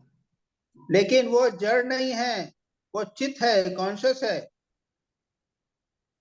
और उसका स्वरूप है वो आनंद स्वरूप है. These are the characteristics of Brahman. Okay. Thank you, Maharaj. I go to the next one. Please explain what is meant here. The live Yankee cannot compete with the rice-eating Chinese coolie, while military power dominates. Meat eating will prevail, but with the advance of science, fighting will grow less, and then the vegetarians will come in. ये तो आपने बताया कि vegetarian को ज़्यादा खाने की जरूरत नहीं है, जो अगर जब धन करते हैं जो. हो गया. Next. The most religious people on earth, the Hindus, have actually no sense of blasphemy. To speak of holy things in any artificial respect for prophets or books or hypocritical piety. The question is, what is meant by no sense of blasphemy? वो हो गया, अभी discuss हुआ तो पूरा detail में. वो बाद में ये बता है वेस्टर्न पीपल को है, वो क्या है कि प्रॉफिट्स के लिए आर्टिफिशियल रिस्पेक्ट है. उनको भगवान के प्रॉफिट के बारे में कुछ नहीं बोलेंगे, गलत नहीं बोलेंगे, लेकिन भक्ति नहीं है. अच्छा. लेकिन हमारे यहाँ पे भले गाली दे देंगे, लेकिन भक्ति है. अच्छा जी महाराज जी. Okay. The next question is already answered. That Christian countries has a huge cathedral on his head. ये तो सुचरिता मैडम ने on top of that a book, and ये हो गया. Now question number 6. Man is the apex of the only world we can ever know. All we know of animals is only by analogy. We judge them by what we do and free ourselves. What is meant by man is the apex of the only world we can ever know. अच्छा, आप तुम्हारे संसार को जो जानते हो, स्वर्ग के बारे में कल्पना करते हो, तो कैसा स्वर्ग है तो हम तो जानते नहीं है. हम मानव के रूप में ही सब कुछ चिंतन कर रहे हैं. We are thinking everything and deciding according to your mind, man mind. Yes. And so, in this man mind, man is the apex. We ourselves are the highest. We ourselves are creating, everything is doing. So, is the question is answered or not? That means man has created this whole out of his mind. Huh? How the then- animals are? How the animals? Animals. See, we are thinking animal जो है वो इस प्रकार करेगा, इस प्रकार क्यों? Because we think accordingly. That's why we think that man is thinking, animal is thinking in this particular way. But we don't know how animal might be thinking. Acha. Okay. Thank you. Okay. Good. Okay. Now, question number 7. What is meant by samsara life is the result of contradictory forces acting upon us like the diagonal motion of a ball in a parallelogram of forces. The world is God and is real, but that is not the world we see, just as we see silver in the mother of pearl where it is not. Does it mean, okay. So, please, no, this is that. Okay, now this is the question. What is meant by the samsara? Samsara is a result of the contradictory forces acting upon us. That is that is my question. Like the diagonal motion of a ball in a parallelogram of forces. The world is God and it is real, but that is not the world we see, just as we see silver in the mother of pearl where it is not. Hey, question, Maharaj. Huh? That means it is. Maharaj, can you hear me?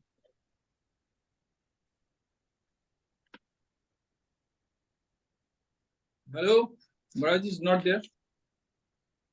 चुप रहो, कोई बोलेगा नहीं. महाराज आप mute हो गए हैं, आप अनम्यूट कर लीजिए. Yes, now. Okay? Ji Maharaj. Maharaj ji, should you repeat the question, Maharaj ji? No, हो गया ना. What is the question? That we are, life is like a force of various forces are working.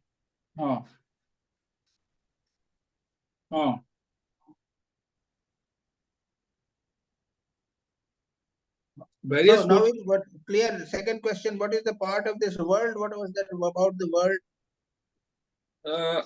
Contradictory forces acting upon us like the diagonal motion of a ball in parallelogram of forces. So now I explained to you that various forces are working on each one of us. Is that okay? No, what are these forces? I just now told you. For past life ka? No, present life के हैं forces. Okay. I am a member of the Ramakrishna Mission. The Ramakrishna Mission के जो forces हैं, यानी thinking है, affecting me. Okay. Understood. The world is God. You are talking to me. My thought is affecting you. So, yes. Yes. The world is God. World is God and is real, but that is not the world we see. Just as we see silver in the mother of pearl where it is superimposition hai ye na. Mother of pearl where it is not. The world is God and is real, but it is not the world you see. Just as we see silver in the mother of pearl where it is not. So the world is not what as we see. Everyone sees the world in his own way. जी महाराज. जो बड़ा clear है, वो पैसा वाला आदमी व्यक्ति होता है ना, सब जगह पैसा देखता है. जो कामी व्यक्ति है तो सब जगह काम उसको दिखता है. जो संत है उसको सब जगह भगवान दिखता है. Is all superimposition. The world what really is we don't know. World is really God, we don't know. जी महाराज जी. Okay. So Maharaj ji, ये जो सुपर इम्पोजिशन है, this is nothing but body mind complex. अरे super imposition mind है, mind से super impose हो रहा है, बहुत सारे विचार आपके दिमाग में आ रहे हैं, उसके अनुसार आप जगत को देख रहे हो। Why are you bringing super body mind complex? Okay, okay, understood. Okay. Now, okay, go to the next one. What is meant by man's knowledge is only a higher degree of brute knowledge. ये तो आपने बताया है एक बार। ठीक है। ये higher degree of brute knowledge. हाँ, अच्छा, ये हम देख लूँगा, मैं पढ़ लूँगा। And question number 9, the body is the lower piece of wood. Om is the pointed piece and dhyana meditation is the friction. How this is to be used? ये ब्यूटीफुल है, तो ये है उपनिषद का है। मांडुक्य। शरीरम अरणित्वा, ये शरीर मानो एक लकड़ी है। जैसे दो लकड़ियों को घिसने से आग निकलती है ना, वो ज्ञान निर्मथने न, उसको ओम को लेकर ओम का घर्षण करो, ओम का मेडिटेशन करो। ओम मेडिटेशन इज लाइक चर्निंग, दो लकड़ी को लेकर घिसने से आग निकलेगी, उस प्रकार से ओम को लेकर कंटिन्यूअसली मेडिटेशन करने से ज्ञान प्राप्त होगा। ये आइडिया है। Okay, okay, Maharaj. Second part is also holding the body upright, sacrifice the organs of the sense in the mind. The sense centers are within and their organs without. Drive them into the mind and through dhyana or concentration fix the mind in the dhyana. How this is to be practiced and practiced. That's आपने बता दिया, ठीक है। Question number 10 में है how all the great commentators in these different schools were conscious liars in order to make the text suit their philosophy. Page 43 में है, तो ये conscious liars बताया स्वामी जी ने अभी। All the great commentators in these different schools were at times conscious liars. Maharaj ji, can you hear me? Maharaj ji mute हो गया क्या?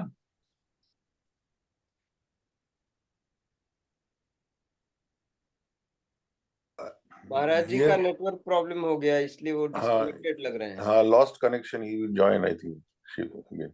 Here he is referring वो to आ गए इधर ही हैं। अनम्यूट कर लीजिए महाराज। आपका म्यूट हो गया महाराज, अनम्यूट कर लीजिए। Here he is referring to text torturing. Screen पे टच करिए महाराज, तो नीचे से माइक आइकॉन आ जाएगा।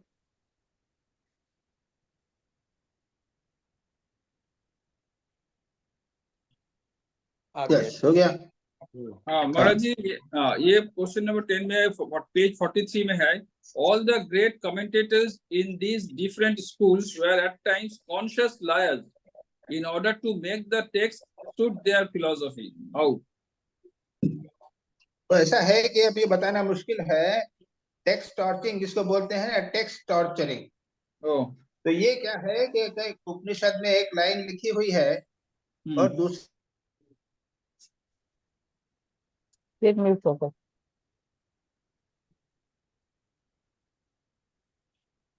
कुछ कनेक्शन इश्यूज हो रहा है। हाँ, कनेक्शन प्रॉब्लम, वो चला जाता है कभी।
I am unable to hear anyone. Shanti, Shanti, Shanti. Hari Om Tat Sat. Shri Ram Krishna Paramastu. Pranam Maharaj.